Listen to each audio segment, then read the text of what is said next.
que motivou a escrever esse livro é o tanto de tempo que as mulheres levavam para se identificarem como vítimas. Eu tô falando de mulheres no livro porque faz parte da minha prática como advogado. Sim. Mas isso serve para homens e mulheres, etc, né? Até para filhos de narcisistas, né? Porque é uma coisa mais complexa ainda do que o relacionamento com o narcisista. O tanto de tempo que levava para as pessoas se identificarem como vítimas. Esse tanto de tempo foi o tanto de tempo necessário para a conquista de consciência. Se elas tivessem conquistado essa consciência 10 anos antes, teriam quebrado o ciclo 10 anos antes. O que facilita isso? Identificar outros casos parecidos, né?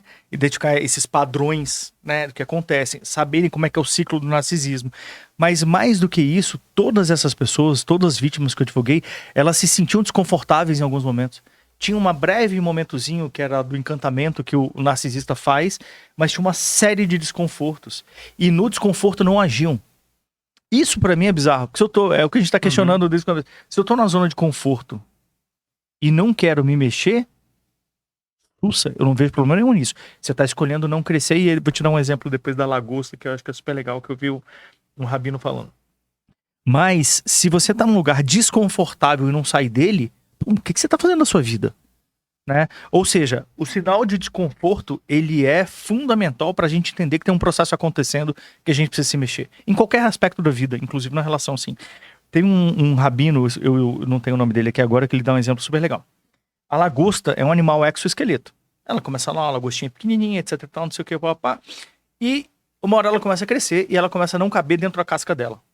E ela começa a ficar desconfortável, porque ela tá apertada naquela casca. O que ela faz? Ela vai para uma toca, para um buraquinho, larga a casca dela, fica ali intocada, escondida, né, de predadores, abandona essa casca e ela constrói uma casca maior.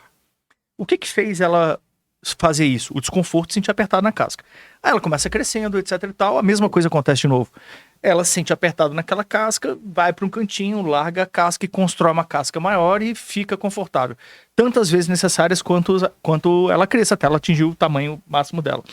Se fosse um ser humano, quando tivesse apertado dentro da casca, ia para um psiquiatra, ia tomar um Rivotril, ia tomar um antidepressivo, um ansiolítico, etc e tal, ia ficar tranquilizado quimicamente dentro da casca e nunca mais ia trocar a casca. Cabendo na casca, né? Ia viver infeliz, não pleno, nada contra tratamentos psiquiátricos, não faça um corte inadequado disso, assim, mas ia ficar infeliz, não pleno, insatisfeito dentro da casca, mas medicado para poder lidar com a sensação de desconforto. Enfim, qual é o sentido de você não poder se expandir como ser humano? Até a porra da lagosta consegue fazer isso.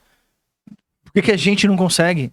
Né? Então, assim, o desconforto, ele é tão ou mais motivacional quanto o átimo, quanto a vontade. Eu acho que tem duas coisas que movimentam a gente. É a teoria do cavalo, né? Ou é a cenoura na frente, você tá sentado no cavalo com a cenourinha na frente, ou atrás.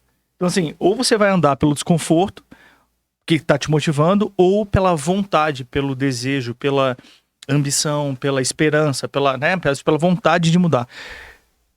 O desconforto, pra mim, é um grande prêmio. É uma grande dádiva. Ele é uma grande chave pra você entender. Cara, tem alguma coisa aqui que precisa ser dada uma olhadinha.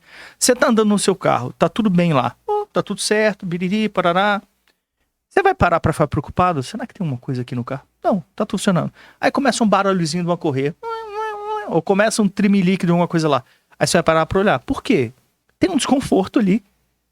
Tem uma coisa que tá incomodando, aquele barulho lá da correia, tá bom, tem uma coisa errada aqui, vamos parar pra resolver esse problema. Você vai lá e para e olha no carro. Aí você não para e olha pra você quando você tá desconfortável? Entende? Essa pra mim é a chave.